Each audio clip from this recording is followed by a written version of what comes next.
All right, we're going to learn about solving systems of linear equations by elimination.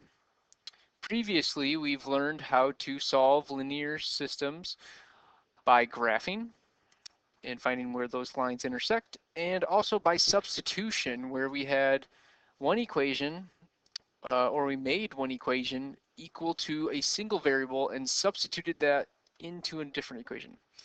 Now we're doing elimination. So elimination is a method of adding or subtracting two equations so that one of the variables cancels out, leaving you with a single variable to solve for. And there's a little more of the process where you would still have to solve for that other variable, but once you have the first variable, you can easily do another substitution to plug it back in and find the other variable. So talking about the steps, first off, step one is just make sure the equations are lined up. And I'll talk more in detail about what that means when we get to an example.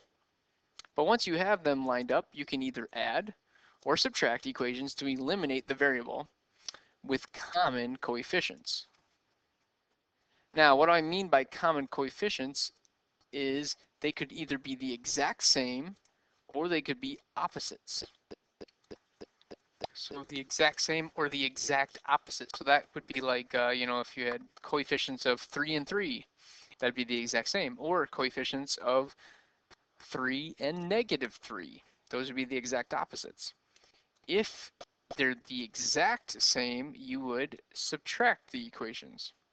If they're the exact opposites, you would add those two equations so that they would cancel. All right, and then step 3 will be solve the equation for the remaining variable.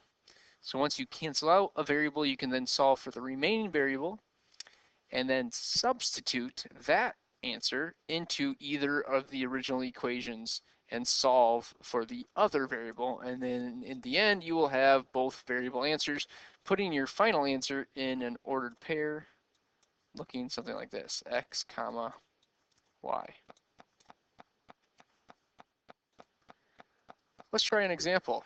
So first off, let's make sure our equations are perfectly lined up. So I notice that the y's are lined up, the equal signs are lined up, the x's are lined up, and the coefficients, or sorry, the constants, yeah, they're kind of lined up, but they're in the same general area they're last. It might help to remember to put a 1 with the x. To remember that that coefficient is a 1, not a 0, which I've seen the mistake of. All right, we are going to either add or subtract these equations. So looking at the coefficients, well, the x coefficients are 3 and 1. The y coefficients are 1 and 1. So those are the exact same. So remember what I talked about earlier is if they're the exact same, that means you want to subtract these equations. Okay, so we're going to subtract them. All right, and looking vertically, we take the 1y minus the 1y. Well, that cancels, and we have 0y, or just 0. The equal signs, we don't actually add or subtract those. We just write the equals down. Then we think 3x minus 1x. So 3 minus 1 is 2x. And now be careful with this. 4 minus -2. All right, so remember how if it's 4 minus, or anything minus a negative, it's like adding. So 4 minus a -2 is the same as adding 2. That will be 6. Now we have this equation, and we're going to solve for x. So first step is to cancel out that 6, that plus 6, by subtracting 6 to both sides.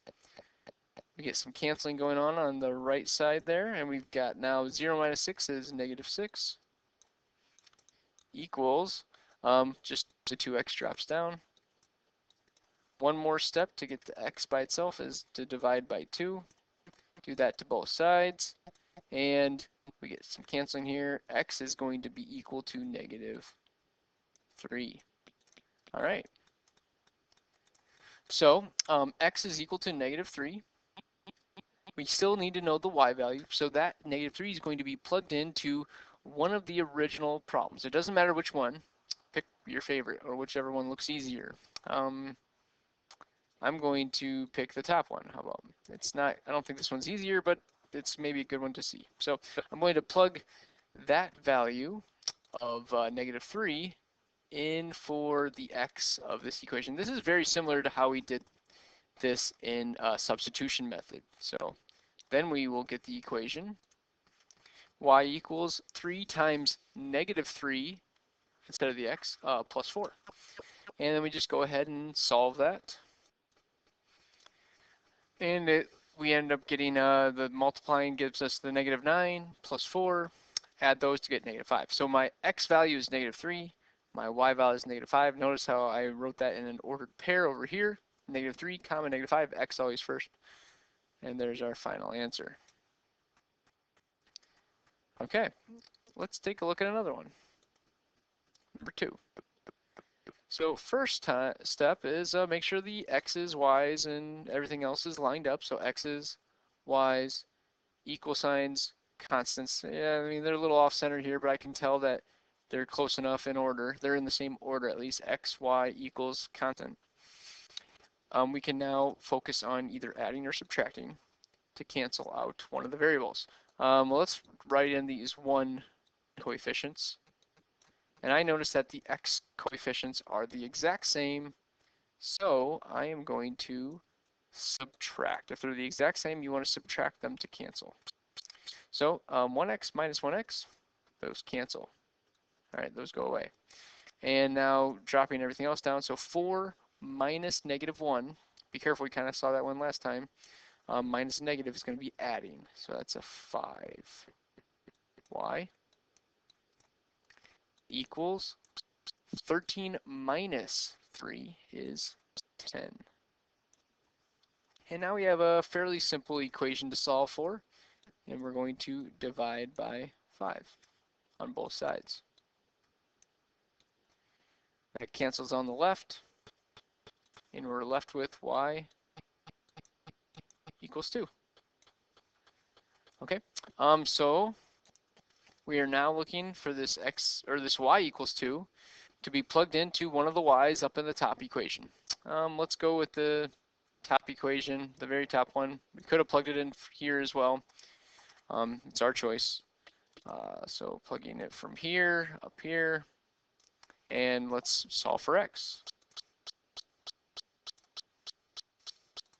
So this is what we start with. Next step is then to multiply the 4 times the 2.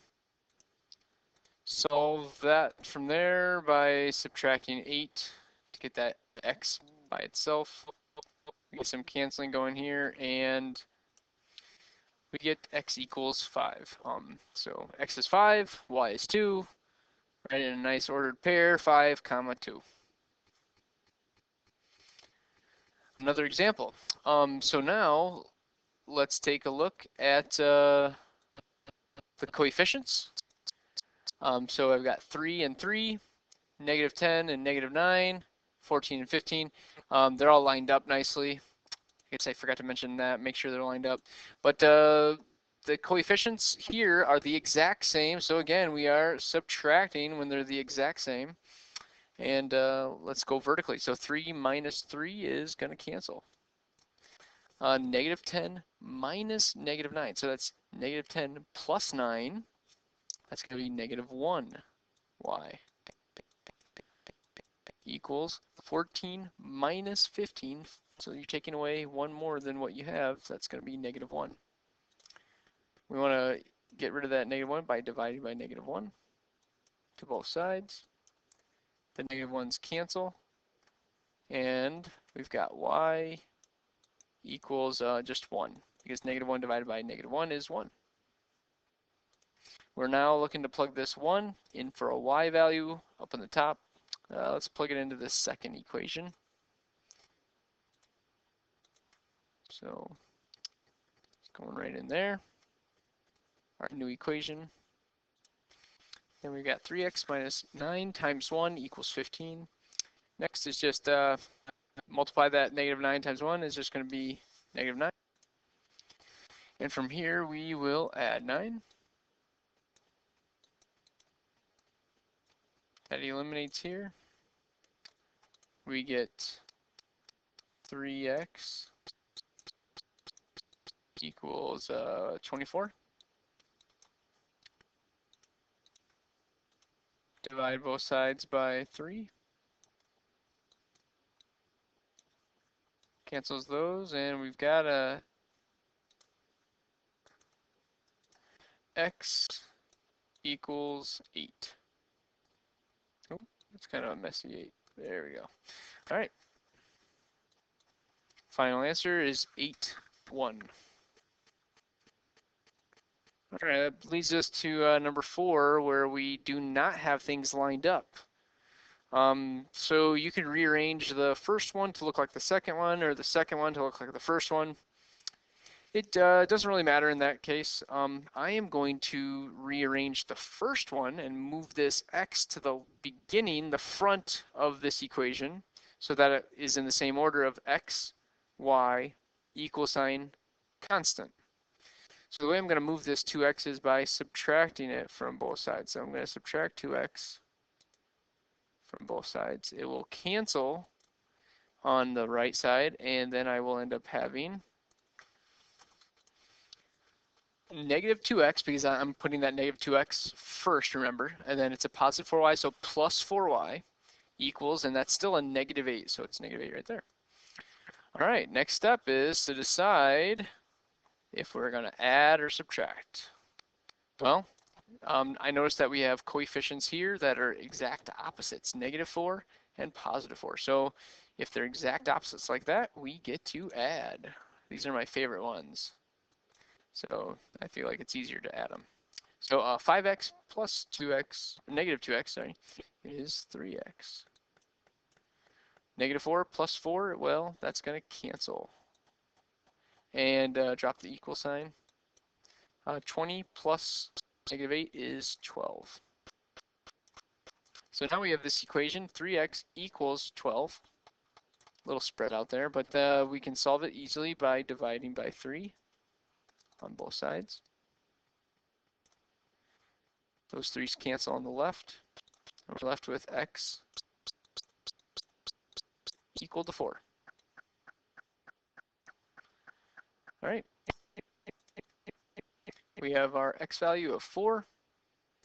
And let's look to plug it into one of these originals. Actually, we could even do the one at the very beginning. Doesn't really make a difference. Actually, let's do that. Let's plug it in for this x in the very original before we even subtract that 2x. If we do that, so the arrows getting the path going here. So that 4 is going in for this x, and then that will give us the equation. Well, it's a lot of arrows here. That'll give us the equation 4y equals 2 times 4 minus 8. So solving that right side, we get 8 from the 2 times 4 minus 8, and of course 8 minus 8 is 0.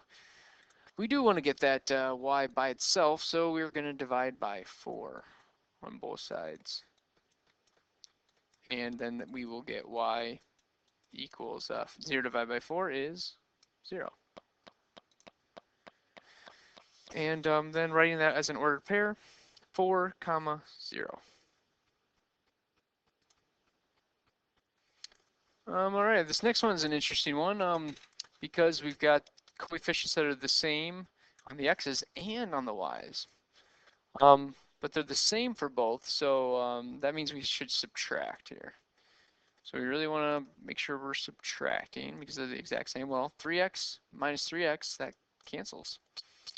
And negative 4y minus negative 4y, don't let all those negatives mess you up, but whenever you have the same number being subtracted, it always cancels. So that actually cancels as well. Another way you can think of it is negative 4 plus 4, because it's a negative negative on that second one, and that would cancel also. So anyway, you get a big old 0 on the left side. On the right side, it's negative 10 minus negative 13. So just like I said, minus a negative is the same as adding in the end result. So negative 10 plus 13 is going to give us a positive 3. Now we have an equation. There's no variable involved here. So we're asking ourselves, is this a true statement or is this false? Well, 0 does not equal 3. So that is a false statement. And whenever we have a false statement like this, that means there is no solution. And we can also use the empty set as part of our answer, like you see here. All right, let's try one last one here of elimination. First, you might notice these are all rearranged. Well, I kind of like that top one's arrangement. I like the x, y equals constant, because that's standard form. So I'm going to try to move this guy into that form. So, well, the x is already on the left side, so that's good. The y is needing to be moved to the left side. And the negative 10 here is going to be needed to move to the right side. So let's take care of that 10 first. So let's add 10 to both sides. That'll cancel there, and I'll have negative 2x equals y plus 10.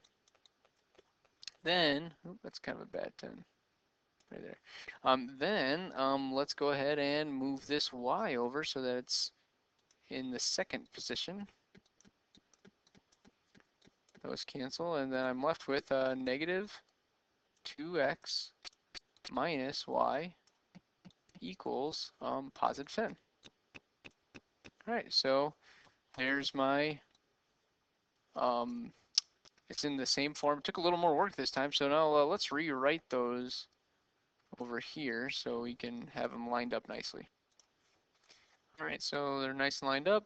Notice that we have opposite signs on the x's and actually on the y's as well. Remember, those are 1, so positive 1, negative 1. If we were to add these then, because the opposites we would add, 2 plus negative 2, well, that cancels. 1 plus negative 1, well, that cancels too.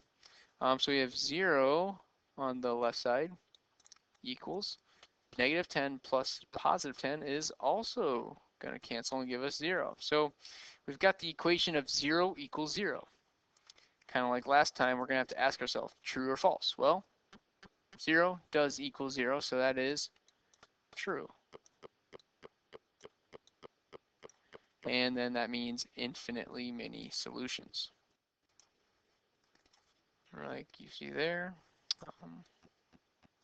And that's our final answer for this one. Okay, go ahead and give the homework a try with this one. That's 5.3 homework.